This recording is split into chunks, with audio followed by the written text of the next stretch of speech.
Welcome back to another episode of the CSK8 podcast. My name is Jared O'Leary.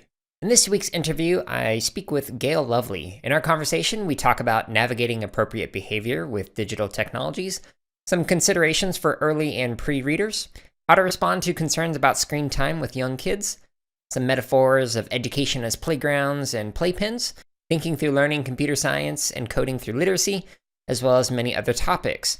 Now, the focuses of this particular conversation is with pre-K kids. So you may have noticed in this podcast that with the previous interview and with this interview, the topics are not just limited to grades K through 8. However, that is kind of the primary focus for most of the episodes. So I hope you enjoyed this episode. I enjoyed the conversation with Gail, and we're going to begin with Gail introducing herself. I'm Gail Lovely, and I'm an independent educator, and I focus on developmentally appropriate and wise use of technology, particularly with very young children, 3 to 7-year-olds. And I really am focusing more and more on the younger end of that range because there's a real need and not a lot of supply of ideas and methodologies and strategies to help. To do that, I do a lot of classroom coaching and professional development, and even some visioning with organizations and schools to help them kind of get a good grip on what the possibilities and the meaningfulness of that might be. How I got there is an interesting journey. I started with my very first computer class was when I was an undergrad at UCLA in the 1970s. And we did coding with punch cards in the basement of the engineering building. It was a very different kind of coding than we do today, but that was really an interesting beginning to my journey. I was a pretty early adopter. I started teaching in 1980, and by 1983, I was in the first graduating class of Masters in Educational Computing was the title at Pepperdine University, and that was really a life-changing time for me when I began to see the possibilities of how technology could fit in my role as an elementary school teacher. I was teaching in those days in inner city Los Angeles. It was a tumultuous time in schools, and it was a tumultuous time in Los Angeles. I was working really hard to try to help my students. I had my first computer because Apple gave every school in California a computer, and nobody else wanted it. So I got a computer and realized that had some potential. And by the mid-1980s, I had my first classroom robot. I think that beginning of my journey where I just had to find my own way was powerful and empowering to me to begin to see the possibilities. What interested you in switching from working in the classroom to becoming an independent educator? Oh, what motivated me or how I changed from being a classroom teacher to really being more independent was kind of a sad story, but a meaningful one. I was teaching in inner city LA, and I had 37 second graders under my care, and it was a tough year. And I happened to have good resources that I had gotten on my own, a robot turtle and a Apple IIe, and we were doing some powerful things. I think there were 2 children of the 37 who spoke English in their home. The others, about half spoke Korean and half spoke Spanish. And I didn't know any Korean at all. And I knew a little bit of Spanish, but it was very difficult. And I had this robot, and I decided maybe the unifier is that we all learn to speak robot, which at that time was Logo. I didn't couch it as being English or Korean or Spanish, but it was robot and it was Logo. And these little ones, 7, 8, and 9-year-olds, because some have been repeated already, were eager to command that robot. And we had a shared language, and it changed everything. The children started to cooperate across language boundaries. They started to be excited about being there. They saw that they had control of something in their world, probably for the first time. And it was an incredibly powerful time in my learning as an educator as well. Well, that was all well and good, but then what happened the next year is what ultimately drove me out of the classroom. Children came back the next year, and they'd moved on to the next grade, and they would come back in tears because they'd gone back to classrooms where it wasn't lively learning, it wasn't student-centered, it wasn't powerful, they weren't in control.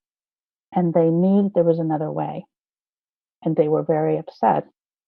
And I realized I could stay in my classroom and I could change how 37 children felt about education each year. Or if I changed teachers, I had the possibility of changing hundreds of children's experiences.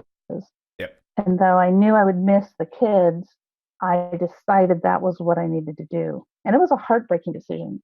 So after 9 years of teaching in the classroom, which wasn't that many, I took on a new mission, which is to change teachers. And it wasn't because I thought teachers were deficient. I felt like they had the same experience as the children, which is they didn't know there was another way. There wasn't another option. Yeah, that story resonated with me in a lot of ways. Also, living in the Southwest, I have had a lot of classes where the majority, if not all of the kids, do not speak any English at all when they first come in the door. And in Arizona, there's actually a law that says unless you're teaching a foreign language class, you can't speak a language other than English, which is probably well-intentioned, but also kind of prevents you from helping out a kid who could probably really use a few words in their native language. Yeah. And then I also went into higher education because I wanted to help more kids than I could work with indirectly. Like helping the teachers could help the kids. And then that's also why I ended up doing a professional development now. So that definitely resonated with me. It's a hard decision because let's face it, there's nothing like watching children. I mean, it's great to see adults have the light bulb moment, but the children are so much more willing to share that joyfulness of making it through the struggle and then suddenly getting it or inventing it or finding it. We adults tend to hide that moment because we think it doesn't show our strength as learners. Instead, it shows that we haven't learned yet and we hold back that passion, I think. I have to admit, I've been out of full-time classroom work for a long time, but when school starts, I still have this yearning to be doing the nitty-gritty stuff, putting up the bulletin boards and organizing supplies and anticipating the children. I still miss that. Yeah, or even the random questions. Like one of the funniest ones I received, we were singing a song about like apple pie or something like that, and then a kid raised their hand and was like, "Is it okay if I eat my cat?" I'm like, what? No. Do you really mean that? Yeah. And people, it's like there's every once in a while there'll be a meme about things you never thought you'd say unless you were a teacher, like do not lick the desk, and all those kinds of things that kids, and especially because I work not entirely with little ones, but now primarily with little ones, they don't hide any of that. So it's pretty fun. In fact, one of the greatest things because I had a contract where I was working with a school in Oklahoma every month. I was flying in and working with their preschool kids and teachers. And I'll never forget this little boy, 3 years old. We had just introduced a robot. They were playing with these simple onboard programming robots, button pushing robots. Mm-hmm. And he came up and he said, "I love my robot because I'm the boss of it." And that's just the perfect statement, right? He's in charge of his learning. He's in charge of the tech. He's 3 years old and he gets it. What's a story of an experience that you had when you were teaching or when you were doing professional development that continues to impact you today? Well, I certainly think that the experience about that first, second grade class when I first used technology with children is one that still informs my practice a lot, because here was technology as a unifier.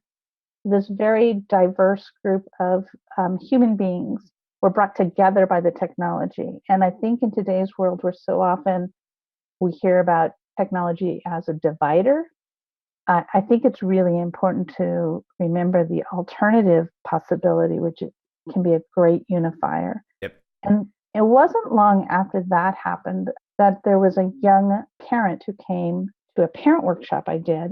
She had a child who had medical condition that was incredibly rare.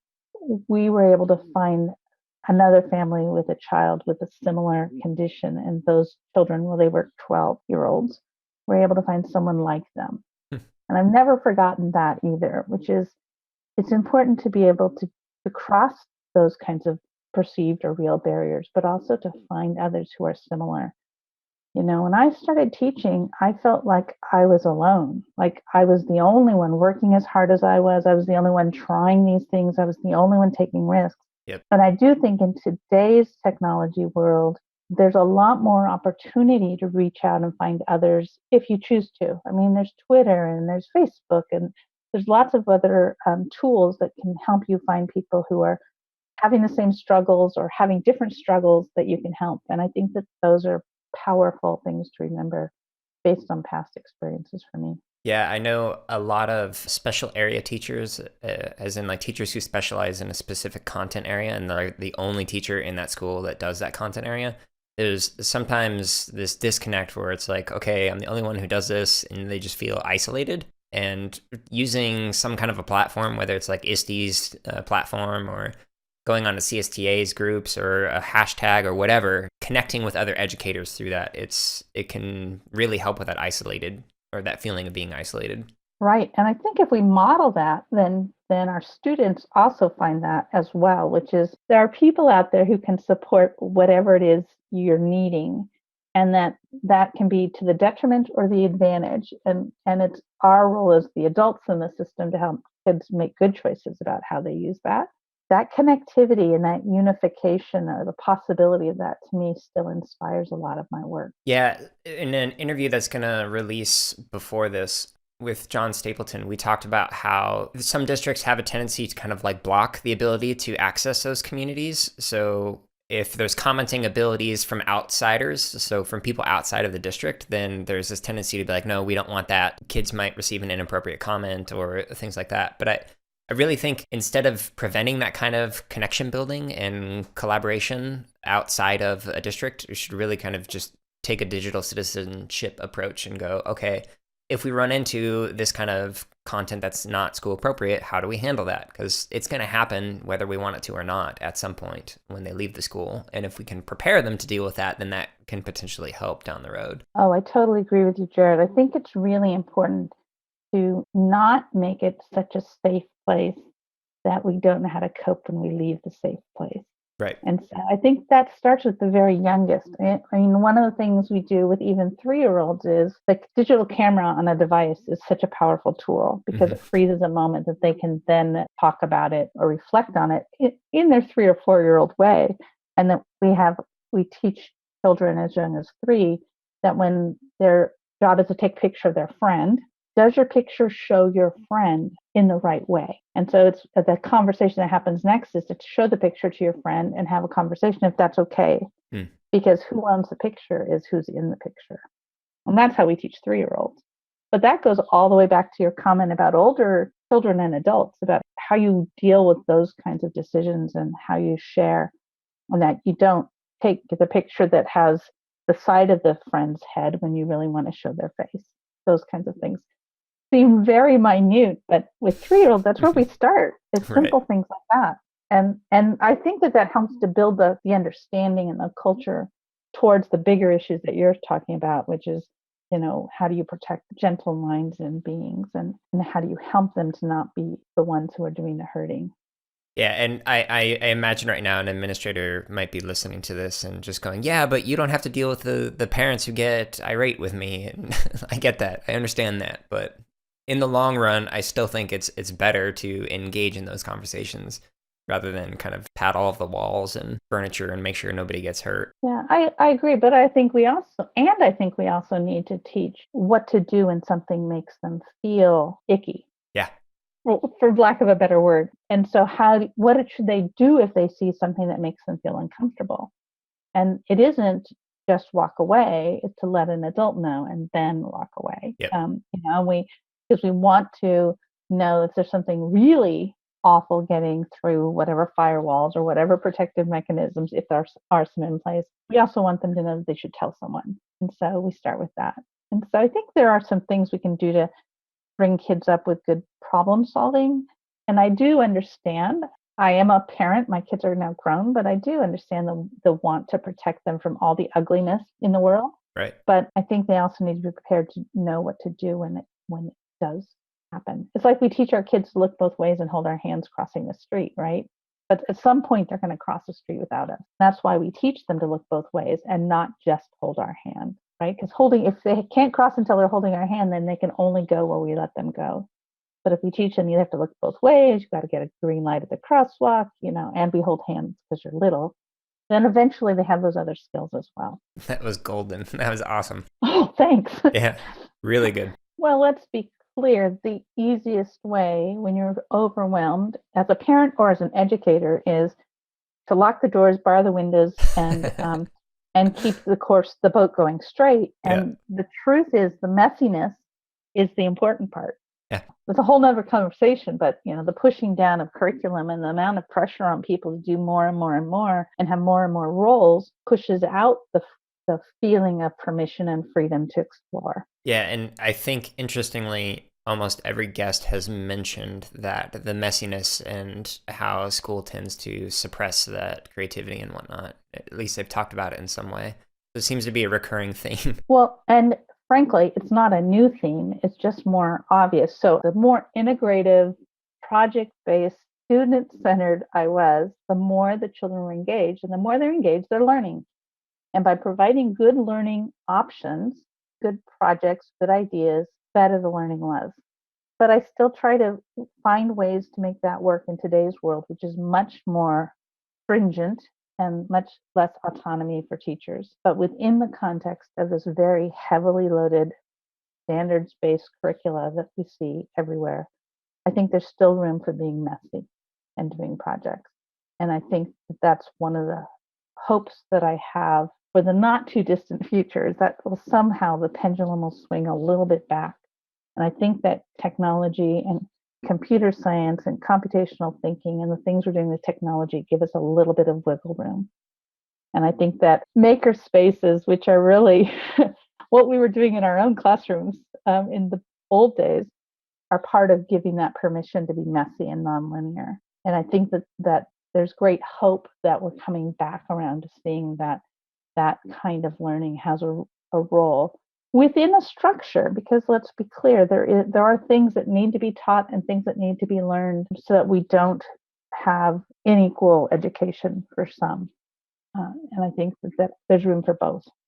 I think for that pendulum to swing back, we're going to need politicians to lighten up on some of the demands they're putting in terms of performance pay and focusing on test scores and adding more tests, et cetera, et cetera. And until that starts to loosen its hold on education, it's going to be difficult for teachers, because that seems to be like the primary factor that's preventing focusing on creativity and actual learning rather than learning for a test. Yeah, I think it's an issue much bigger than probably this interview, but I do think that I really think teachers need to stand up and speak up for what's right for themselves and for kids. But I can't, that's not fair for me to say. I'm not a classroom teacher anymore. So, but I do wish educators in general would start to stop the madness.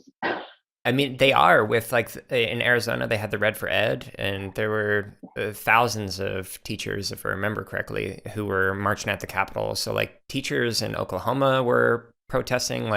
It's starting to happen, not just for pay, but also just look, the demands you're trying to put on us by adding more subject areas, more tests, and all in the same amount of time and for low pay, it's just not going to work. Yep. But I do think that technologies and the interest in our society in technology as an important thing for kids to know and understand does give us space for kids to tinker and to try and fail and learn from that in a place that isn't highly tested or highly pressured at this point. And I think that that's a good thing. So I've worked with grades K through graduate. So I haven't worked formally with kids younger than, what would they be, 5, sometimes a late 4-year-old. And even with the kinder and sometimes as old as second grade, teachers have expressed concern well, how do you get kids to learn how to code or engage in computational thinking or computer science if they don't know how to read yet? So I'm wondering, what would you say to somebody who is concerned about doing any of those things with a pre-reader? I will say to begin that I'm not an expert in computer science, but I will say that I know a fair bit about young learners and their developmental needs and related to problem solving, critical thinking, literacy, and so forth. And I think that there's an incredible intersection that is where the sweet spot is which is this idea about executive functioning, critical thinking, problem solving, and literacy and numeracy, which is so much overlap with pre-coding, coding, computational thinking. All of that is about decision making and symbolic logic and thinking that is shared between all of those without any really missteps at all. So let me be a little clearer, because I think that's pretty high level. Executive functions are like goal-directed behaviors and attention. So being able to switch your attention, paying attention to things that are important, having some impulse control. Let's face it, the 3 and 4-year-olds and 5-year-olds, a lot of what we do in classrooms is about around those functions. Even if we're doing reading, we're still dealing with and helping to encourage those functions in young children. Critical thinking and problem solving happens from the moment kids arrive at the school, and where they put things and how they put them, and how they talk to each other and how they interact and how they solve problems is a huge portion of what we do. But if we start thinking about computational thinking and pre-coding, the subsets of that come down to things that are the subset skills of executive functioning, critical thinking in general. There isn't a mismatch. So if we think about just symbolic language, we're talking about pre-readers. They're still learning things like letters make sounds and sounds put together to make words, and words that are written are spoken language that are written. And if you think about symbolic language and pre-coding, we're learning things like an arrow that points one way means a direction, and an arrow that points another way means another direction, and a red button probably means stop, and a green button maybe means go, and so red is stop and green is go. And letters that face one way mean something, and a letter that faces another way, a B and a D, are not the same, and it's all about directionality. All of that meshes together so perfectly. We think about computational thinking and patterns and pattern recognition. Everything in early learning is about a pattern, and not just a simple like red, blue, red, blue, red, blue, or A, B, A, B, A, B, but when I do this, that happens. When I do that, this happens. Those are patterns in behavior, patterns in science, patterns in words. So all of that fits in with what we're doing in pre-coding, which is looking for patterns in syntax and how we make technology do what we want it to do. Of course, the order of things we would call, I guess, algorithms, right? Is also in literacy and in numeracy. The numbers have an order, the size of things have orders. The words have letters in a certain order. The story has order. So it's an order of action. It's also an order of words and language. So if we think about it maybe a little more precisely or more concretely, so a 3 or a 4-year-old are still learning which way is right and which way is left. It's very common to have even 5-year-olds and some 6-year-olds and older still thinking about which way is right and which way is left. When we do coding or pre-coding, we're not only thinking about our own right and left, we're also thinking about an object's right or left.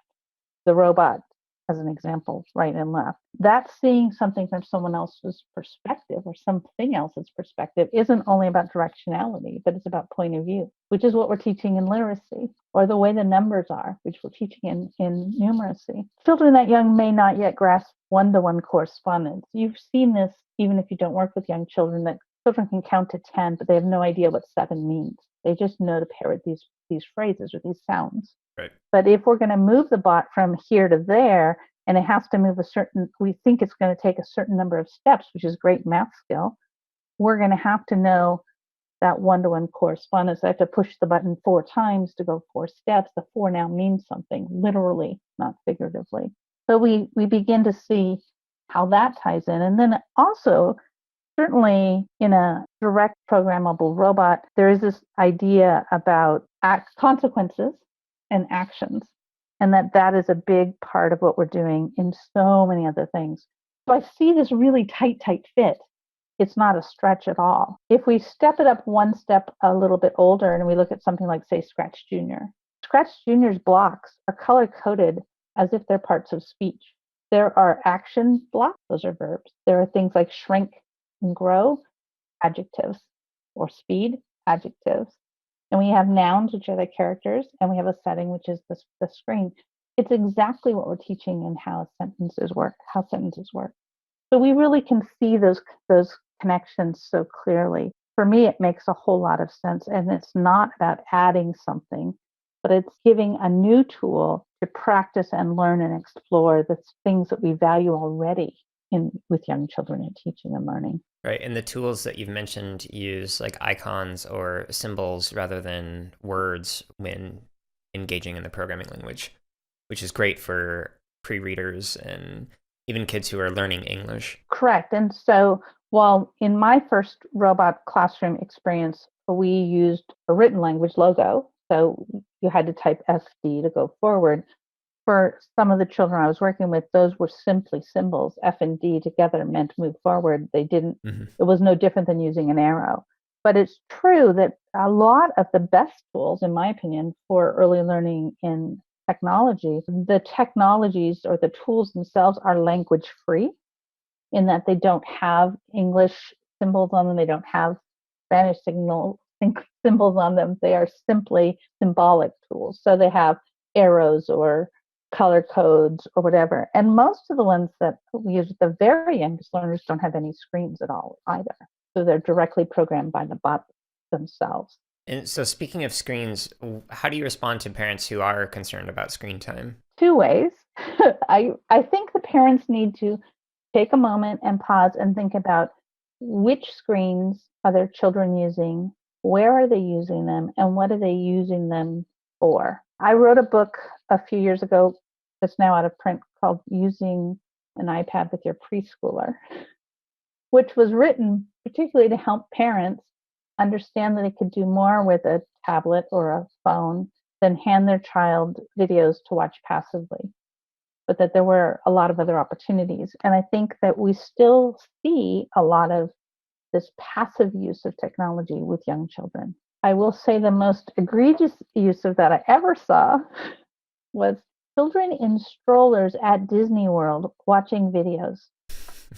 Here they are in the most rich environment of sound and smell and taste and everything, and they were watching videos in a stroller. I know there's a time when you really need your child to sit down and just do something so you can take a phone call or cook dinner or whatever it is. But we need to be thoughtful about how screens are being used, where, and to do what. In classrooms, there's very little screen time in elementary school. We have very few opportunities for children to spend much time on the screen. I worked with a school with one-to-one technology. Every child had an iPad starting at 3 years old. They had very little screen time, even though they each had their own, because there were so many other things to do as well. Mm-hmm. They're busy, but there was almost never passive screen time. When those children were getting their screen time was when they got home and they were sitting in front of televisions. And so we need to make sure it's really about screen time and not about technology. Now, as far as screen time in the classroom or screen time in learning settings where we're talking about computational thinking and computer science and pre-coding and coding, it's not passive at all. It doesn't do anything unless you do something.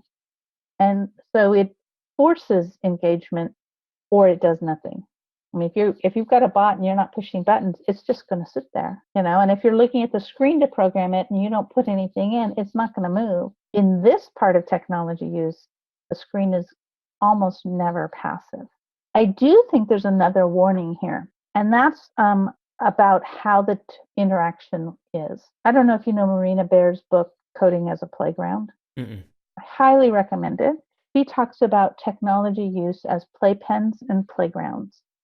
If you think about a child in a playpen, they are safer, their choices are more controlled, there's only so much they can do. Think about children in a playground. It's still somewhat controlled. They're not out in the woods. They're safer, but there's room to play, and there's different ways to play with the things that are there, and there's more experimentation. And there's usually more than one child.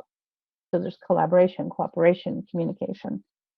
And I think if we think of not just screen time, but the role of screen and what the child is doing, we want to be careful about not just choosing playpen choices. So a playpen choice would be an on-screen activity where they're moving a character in a maze in a programming-like fashion. So characters here, you want the character to go there, so you're going to push on the screen an arrow pointing this way 3 times, an arrow pointing that way 2 times, and bingo, you win the prize because you've got the character to the goal. But the app or the website or the tool only allows one answer. That's a playpen. The child isn't really learning coding by doing that. The child is learning to follow someone else's code because there's only one way. So we have to be cautious not just about the amount of time on the screen, but the quality of the child interaction. And I think that hopefully at some point we'll move towards that discussion more than just how much time. That all being said, I do understand why parents are concerned.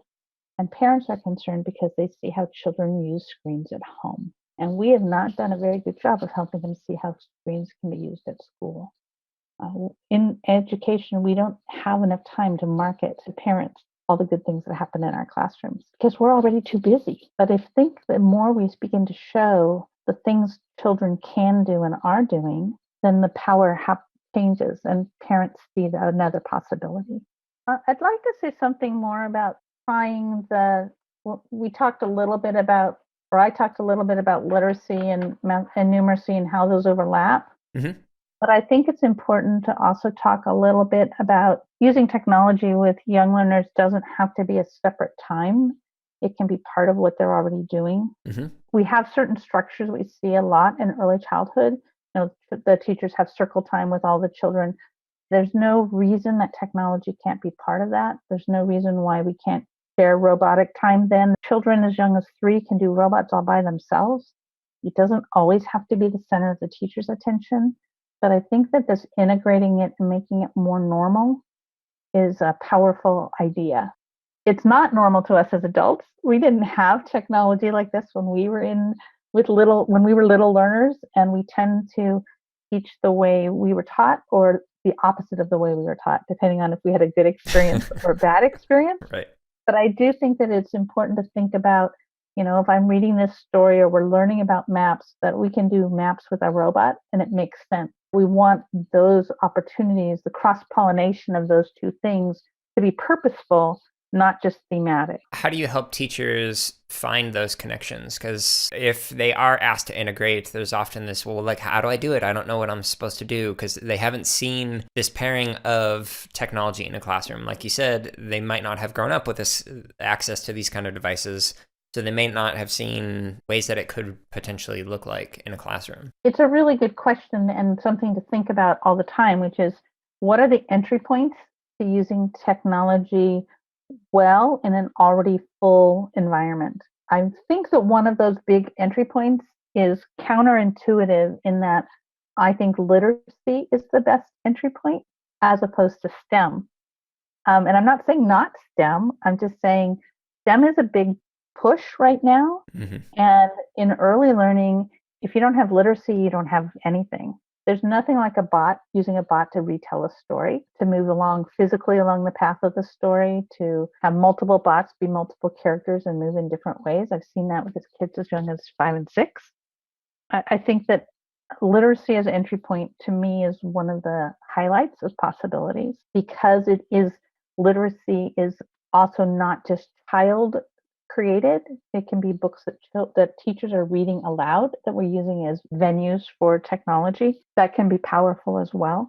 So I think there's some entry points there, and I'm really passionate about that. I have been working on a whole lot of not just computer science entry points, but technology in general entry points. As an example, if you read Magic School Bus, lots of people know Magic School Bus. Magic School Bus book about volcanoes doesn't have a single image of a volcano in it, just illustrations. So if you're a child in Arizona who's never seen a volcano, how do you make sense of that unless we add a QR code on the page about volcanoes? It takes you to a video of a volcano. You can see it. Or a link to a scientist who's talking about volcanoes with older kids. I mean, there's lots of possibilities. And so that kind of bringing together the technologies within the literacy units makes sense. I think there's a time for robots, but not always. Just because you can make a robot go from point A to point B doesn't mean it's the best way to tell the story of exploration or colonization or whatever. It's a hook, and I think we want to be careful about it just being a hook. Yeah, and it kind of tied together the Magic School Bus idea, the volcano. kids could very easily create an interactive diorama. So diorama is like a shoebox diorama is a very popular thing among elementary classes. Yep. Why not create something like that in Scratch Junior, where it's like, okay, when I click on the volcano, how will the volcano erupt? What does that look like? What does that sound like? What do the other sprites do? And then go to another page. What happens after a volcano erupts? Like, those are all entry points that you can kind of talk about and make and explore through computer science or coding. Exactly. And even taking student drawings and doing voiceovers. Yeah. They can be crayon drawings and voiceovers and then put the animation on top of that. Yep. Or, green screen is another great possibility. Yep. I was online and talking with a lady. She was using green screen and a simple button top robot. And they covered the robot with green so that they could then make the robot be moving the characters across the screen in the green screen. And I thought, well, that was pretty clever to put those all together. So it wasn't child's hands, but they had to do this other layer of thinking about how the robot would have to move to make the story tell the story. So that burying the technology into the context of storytelling, I think is pretty powerful. And we know that the more we combine things, the deeper the learning, not the shallower the learning, because they have to apply it. Yeah, in that example, they'd have to, if it's a pre-recorded thing, they'd have to time it, the movements of the robot with it, like only move after the recording says this, or if they're doing it live, they have to try and say it live with whatever they pre-programmed into it. So you can have very simple technologies. I mean, a push button top robot is pretty simple for the end user, not to create, but for the end user. But you can still do some amazing things. I mean, so I think that that's an important part. I think the other important thing that we shouldn't overlook is in most classrooms, I've not yet been in a classroom where every child has their own robot in elementary or preschool. And so there's this added thing that happens when we have children work together, which is that they, one, need to work together, but two, they have to also explain and justify their choices to each other. And that is where we start to solidify what we understand and what we don't yet understand and how we learn from each other. And that's where the most empowering things happen. And that's the messy part. It's not just following the steps. When I first started programming computers on my own, back in the Radio Shack days, and you would get a book and you could type in these hundreds of lines of code.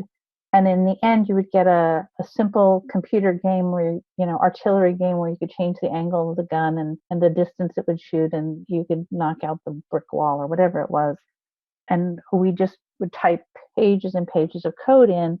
And some people learn to code that way. I just learned to type. So we want to make sure we get kids who learn to code and not just learn to type. So I think it's important that application level is integrated and thoughtfully included in what we're doing.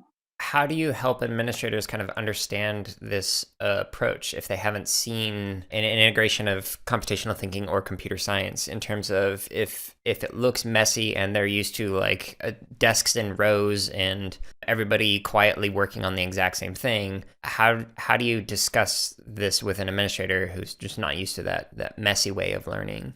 So my two biggest successes on that, one was having a group of high-level administrators have a problem to solve using a simple robot, and they had to work together to solve this problem.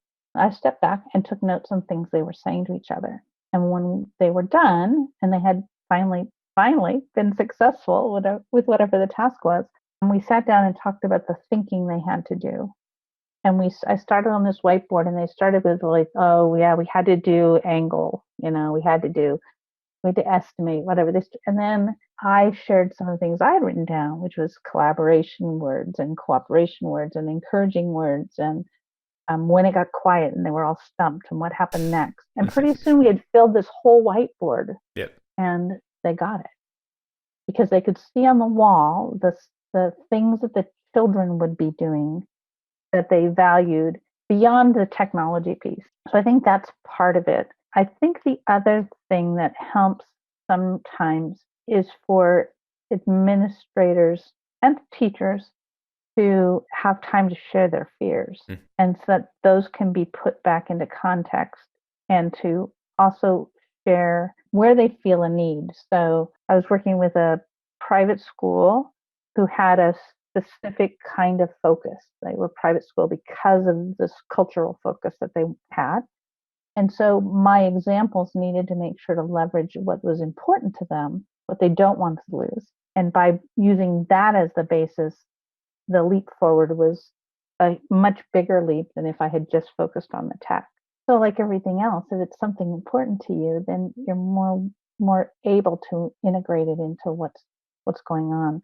So in that particular case, it was a room full of teachers from this private school who embraced the task they had because it was related to this very high cultural need or interest they had. And so the technology faded into the background and was just a vehicle, Yep. literally and figuratively, for carrying forward the cultural mission. Yeah. Yeah, I think both those examples are brilliant. Tying it into the school values and expectations and whatnot is great. And anytime you can get an administrator engaging in what kids are doing, I mean, that's wonderful. I was fortunate in that I had a couple of principals who would do that. They'd come in and sit in my class and they'd engage in whatever the kids were doing. They wanted to learn alongside them, and they got a lot out of that experience. Yeah, and it's good that they got out. I know that their days are just as busy as teachers' days, Yeah. and it's hard. Someone asked me once if I could wave a magic wand, what would be one change in education? What my one change might be that every school board member, everybody who works in a school district, has to spend one day a month in real classrooms because everybody learns from that. Yep. And if we mandate it, then everyone from the people who are cleaning the school, the people who are feeding the children, to the head of school, to the school board members, the benefactors, because that's where it shines. It's in the eyes of the children and what they're doing and what the teachers are doing to encourage. That's really, I think, where the power is. In a previous interview with John Stapleton, I talked about how I had an administrator I got into an argument with because she felt like pedagogy was so important that you didn't really need to know content knowledge to teach a subject area. And I strongly disagreed and said, well, how would you teach a band class if you didn't know how to play any of the instruments or read music? And she said she'd be able to get along just fine because she has good pedagogy. And so she happened to substitute for me when I was doing some observations at other schools. And so when I went back after that day when she was substituting for me, I was like, oh, so what did she teach you? And they're like, well, she just kind of sat at the desk and was on her phone the whole time. She didn't do anything. It's like, oh, so it's almost like she needed some content knowledge to help you. Well, yes, and I get your argument, but the flip side is also true, which is we need to be willing to say, I don't know, let's figure it out together. Yeah, and some of the context that I talk about in the interview that I was referring to, what I was arguing for with the administrator is all of the coding teachers were asking for more time for professional development to further understand content knowledge because they felt like the kids were getting to a point where they could not help them. And so I was trying to argue for like, hey, they're asking for this. We need more time for this. And she was saying, no, you're fine. You just need pedagogy. You don't need the actual content knowledge. Oh, yeah. Well, and it's wonderful that the teachers wanted to learn more. I mean, we should be embracing that, right? Right. If you think you're done learning and you're a teacher, then you should be done teaching, Yeah. right? I think you got to have a thirst for learning to be a good teacher. And I think that's one of the reasons why technology can be a real rejuvenator for some teachers, for some educators, because here's a new way. I don't have to do it the old way, or I have a new thing to try, and that's exciting because I love learning. And yeah, sometimes it'll fail. I mean, I have a technology black thumb, like that's unbelievable. And this is for almost 40 years I've been working in ed tech. And I think that that's the other thing that holds teachers back, all of us back, because nobody likes to make a mistake in front of others. But I think the more we encourage learning as not linear and that we do make mistakes and that when it doesn't work is when you learn how it works, that I think that that's kind of the key and the backbone of all of this. We code not because we'll be successful with every code, but we code because we solve problems and learn more about how things work. And that part of the lesson is something we as adults probably need even more than the children we work with.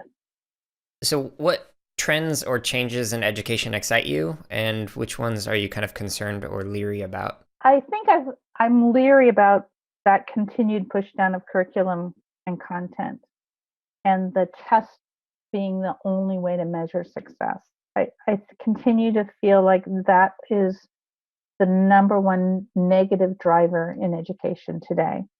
The fact that we are testing children as young as 3 and deciding if they're capable or incapable, one's really, are they ready or not ready, or not ready yet, is a really big problem. I think the move away from being playful and building and encouraging playful learning opportunities and longer term projects and explanations and explorations, and that those are becoming more and more difficult for teachers to justify, even though teachers know in their hearts and their heads that that's the most powerful learning, is problematic, and maybe a bigger problem than any individual teacher can solve. And I think that's the biggest thing that I worry about and sometimes lose sleep over. I think the biggest success is that we have tools now that very young children can think about very big ideas with. They can explore things that we couldn't do before. And I'm really quite passionate about the possibilities that exist with tools that are not thousands of dollars and that don't, because their costs aren't high, don't have pressures to use them all the time, but use them well and wisely. I think that is an incredibly powerful and hopeful thing going forward. I do think there's a cautionary tale about this whole idea of computer science. I think the term computer science is a very scary one for a lot of people because it's like, oh, I have to be a programmer, or oh, I have to be able to build it, or I think that maybe it's a little harsh, and maybe the softening of that would be beneficial. Maybe not so much the high school or middle school, but I think if we're talking about the pre-K 5th or 6th grade group, that if it's more about the problem solving and the computational thinking, that might be more a better entry place. I wonder sometimes when you look at CSTA and even ISTE, everything starts at K. That is, some of that is because traditionally, if you think about computer science, it isn't something that you would think of doing with a 4-year-old. But if you think about computational thinking, it's what we're already doing with a 4-year-old. And I think we need to think about bridging that gap, because I do think it's a stumbling block. Yeah, you hear that? Anyone who's at CSTA or ISTE? Yeah.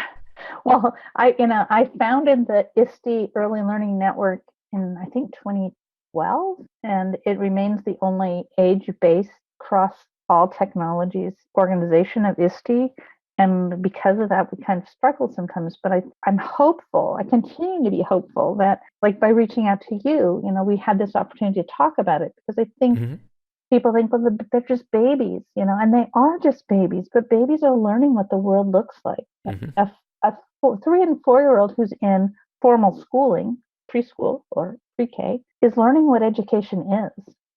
And if we wait until they're 8, 10, 12 to use technology as a learning tool or a tool for exploration and discovery, then we're missing out. We're telling them that's not something for school. So I think it's really powerful opportunity going forward because we have the tools now. Yeah, almost too many tools. It's hard to pick.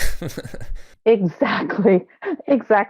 I've begun trying to think about how to help others look at technologies and make better choices without picking favorites in brands. I'm doing a session in Florida at the FETC conference in January 2020. And it's about that, about looking at the affordances that the robots bring to early learning, and how to think about the different kinds of robots and how they function or what they do or how you interact with them and how that fits or doesn't fit, so people can make better choices. Yeah, thinking through those affordances is extremely important. And actually, the interview with John Stapleton, we also kind of talk about affordances and constraints of platforms and languages and whatnot, and how they can impact learning. It's such a key thing to think about. And a lot of people just think about, well, what's the cheapest thing I can get, or what's the most popular thing? But we really need to be thinking critically about the tools that we use, especially in the limited amount of time that we have with kids. Well, and it's a financial responsibility. If you're a librarian, I suppose you buy books based on popularity and topics that are important and curriculum needs and all of that. But we need to do all that plus think about the interfaces and think about the possibilities beyond. And I think that those are all tricky. There are lots of places I've been where the pressure on the teachers are on using stuff because it was expensive. That's it. Those are powerful conversations. I'm going to buy you this thing and it's going to cost us this much money. How often will you use it? As opposed to what's the benefit? And you mentioned pressures on teachers. I'm wondering what kind of advice you might give to somebody who is in education and is kind of approaching burnout, or would rather just not try and approach that at all and prevent any kind of burnout. Because there's a lot of educators that I know who are not teaching after just a few years. It's one of those fields where you're either in it for the long haul or you're in it for a pretty short term. Yes, it is a challenging thing, teaching, and I think the loss of autonomy that we had when I first started makes it harder. There's nothing more painful than knowing what you need to do to help some children and not being able to do it. And I think that causes burnout. Yep. I think another part of burnout is social media and email and connections happen 24 hours a day. And we aren't good about putting up boundaries and saying, yeah, you can email me, parents, but I'm not answering on the weekends. Or I turn off my work email at 5 o'clock and I'm 100% family time or me time or whatever that is. And I've worked in grad education. I've taught graduate school. But we haven't done a good job of helping new teachers come in understanding it's okay to have boundaries. And I think that that's part of it. I think another part of that is that we also have, well, it's probably a controversial thing to say, but I'll say it anyway. I think we've also have some things out there that make it seem like some things are more important than they really are. So I call it the teachers pay teachers syndrome, but it isn't just teachers pay teachers, but the classroom needs to be beautiful and perfect, and every piece of paper should have a beautiful font and a nice border, and we should do big projects for big holidays where the kids are doing big things to take home to families. And all of those pressures may not be productive. And I think that it's about helping each other and ourselves make choices about where we expend our energy. Does sometimes feel like a little bit of a competition for who has, at least in elementary school, the cutest room. Yeah. Or the cutest blog. I think that we all need to learn and have the freedom to say not now, or that's not my passion point. This is what I'm working on, or whatever. And I'm not to say that it's not okay. It's not good to have cute and good and well designed, because it does matter. But I think there's some pressures that are new that weren't around not too long ago. Yeah, and one of your earlier points about disconnecting from the job or the pressures, that's so important. I try and only check my email twice a day, so like once in the morning and once in the afternoon, and I don't get any notifications on my phone. I'm signed out of all social media stuff, and I'll sign in once a day, check a couple of groups, see if there's anything I can respond to, and then I'm done. Sign out immediately afterwards. The more you can disconnect from it, the easier it's going to be to maintain your focus when you're in your leisure time, and then maintain your focus when you're not in your leisure time and actually working with kids. And I think we need to model that for kids too. So saying to your class, I'm leaving my phone off until lunchtime when I need to check it, or whatever it is. We have to be overt about that, not covert about that. Let's face it, being online and social media is a two-headed dragon, right? On one side, it can provide support and knowledge and resources. And the other side, it can make you feel inadequate or less than perfect. We're not always as supportive of each other as we could be. And I think that's another piece. Like I said before, it can help those who are isolated, and we can give support to each other. But I think you're right about being able to put up, say, I just don't do this 24 hours a day. But I think we also need to tell parents that. Parents think their kids are their 100% of their world, right? So they should have access to teachers all the time. And that is not a realistic expectation. And administrators as well. So I think that that's a whole new topic that I don't see widely discussed. And it's brought on the back of technology. So I think that we should be paying attention to it. And for context, for people who are listening, my comment is, this is coming from somebody who taught for a decade, 7 days a week. So I would teach elementary school in the mornings and afternoons. At night, I would teach drumline. On the weekends, Saturday and Sunday, I would teach private lessons or drum lines. So I very rarely disconnected. And I've learned over this time that it's okay to set these boundaries, and it's okay to have that points of disconnection and just do something for yourself. Well, and I'd go beyond that and say it's more than just okay. It's preferable. Yeah, it's necessary. You cannot be 100% for everybody, everywhere, all the time. Yeah. And that one of the reasons why we see this growth in schools banning technology that kids have in their pockets is because they're not present in the learning in a classroom. But we haven't modeled any of those boundaries and behaviors. And so it's not surprising that that's the way it is. It is the nature of the design of the technology, the mobile technology, to keep you engaged with it as much as possible. Mm-hmm.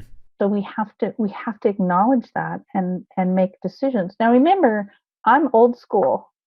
I've been around a long time, and we used to worry about bookworms.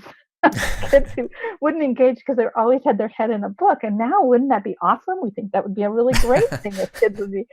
But I just a little, but I do think that if we model uses, collaborative, cooperative uses of technologies, and if we model saying, okay, take out your phone and let's figure out this math problem, use your calculator on your phone or whatever in high school. Now let's put it away. We're going to talk about this, or we're going to do this other thing, and we're not going to use them. We can start to model those boundaries. Mm-hmm. I don't think that in the early learning that everything needs to be done technologically. I think there are times when crayons and paints and mud and tricycles are better choices. But we need to make sense of that, and we need to label it as such, So I'm curious if your answer will relate to what you just said, but what do you wish there was more research on that could inform your own practices? Oh, well, I know things because I've seen it, and that's not research enough. So I'd love to see research that informs our practice related to computational thinking, pre-coding and coding and literacy specifically. But I don't want that to result in a checklist of behaviors or lessons and a test to test it. Yes. I recently saw online people asking for a pre and a post test for computational thinking. Yeah. And it kind of made my stomach hurt. Yep. I'd also like to see research on the return to a thicker curriculum, not a broader curriculum. I'd like to see us get back to where we don't cover, in middle school or high school, 2,000 years of history in a semester instead of really focusing on the bigger ideas. Right. And then I really would like to research how do we get people who really are good at teaching to come to teaching and stay in teaching a little bit longer. I think the churn is not healthy. Mm-hmm. It's hard. First year teaching is hard. First 5 years are the hardest 5 years. How do we support, and what does the research tell us about what do we need to do so that really good teachers stay? And to add on to that, if you're new to CS education, it's going to feel very difficult, especially the first year and the first few years. But with just continued efforts and working towards improvements and whatnot, it does get easier every year. I think that's true of most teaching. The gem is to get the things that were hard become easier, and then you discover new things that are hard, which will keep you always learning, always growing, always having new excitement. It's not teaching the same lesson 45 times in 45 years. It's about all the new stuff. And I would love to see that research as well, because I do worry sometimes a little bit about teachers and teaching and the profession. Yeah. What questions do you have for myself or for the field at large? I'm really would like to learn more about how people who don't start from the early childhood perspective think about computer science with younger and younger children. Mm-hmm. Although I've used technology forever, I still come from that world, the young children world. And so I really want to work and figure out the entry points and the crossover points to make sure that what we're doing with young children is setting them up for what you're doing with older children in the realm of computer science, and how we can make it a pre-K 12 or pre-K 20 experience, and that we're using similar language or at least understand each other's world so we can make that a more powerful movement. Yeah, and I don't know how was in California or where you're at in Texas, but at the K-8 school that I was at, it was actually a pre-K-8 school, but I never saw a single kid who was pre-kindergarten. So for whatever reason, it just kind of like, it was its own separate thing that existed on our campus, but you only saw them walking to and from places every now and then. Right. Yeah. They were like, oh, yes, they're here too. Well, that happens a lot. In some cases in the past, it's been because they're financed differently. Mm. They really are a subset, a different section of how things are run. Okay. In some places, they still have different credentialing requirements. Okay. So there are a whole lot of reasons why that may have happened that may have nothing to do with the learning, but it also may be that that's preferred by the people who are in that age group part of your school. It kind of depends. But regardless of that, I don't think we'd want to be teaching kids how to form letters and write things one way in pre-K and K, and then in first grade suddenly it's a whole different method, because then it's a relearning of non-purposeful stuff. Mm-hmm. I think we need to be careful and find ways to work together to make sure we're at least starting to build a dotted line through the whole path. Yeah, that continuity really helps. I love that I saw kids several years in a row. It made things so that we could just keep building off of things every single year. And I knew where they came from in terms of their understanding, and I knew where they wanted to go. So that was helpful for me, at least. So where might people go to connect with you and the organizations that you work with? Thanks for asking that question. To connect with me, there are a couple of really easy ways. SuddenlyItClicks.com is my website, and I post some resources and activities and information there. You can read more about me if you'd want to. And I also have another site, which is earlylearningsummit.com. And I'm really passionate about putting together people who work with young learners and technology to work together to learn and discover how powerful that can be, and to come away with resources and skills and interests and strategies.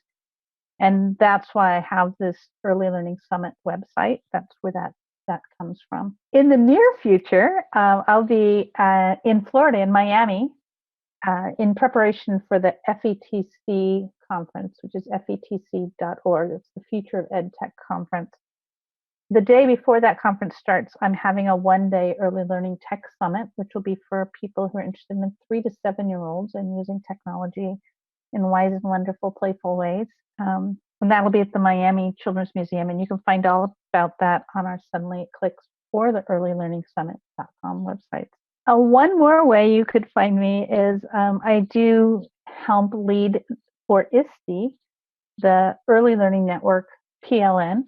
I founded it a few years ago, and we're a small and hearty band of educators who are interested in or actually participating in using technology with young learners from all around the world. So it's a pretty interesting place to pop in and ask questions or see what's going on. But those would be 3 powerful ways. And of course, my email is gaillovely@suddenlyitclicks.com, and that's another way to reach me. And as always, all of the links that Gail just mentioned at the end are in the show notes, which you can find in your podcast app by clicking on the link or by visiting jaredoleary.com. In addition, I have included links to other resources, such as some of the communities and books that Gail recommended in this podcast. I hope you enjoyed this episode. Next week is going to be an Unpacking Scholarship episode, and then 2 weeks from now, we'll have another interview with another guest. Until then, please consider sharing this resource and the hundreds of free resources on my website with another CS educator. Hope you all have a great week, and I'll talk to you later.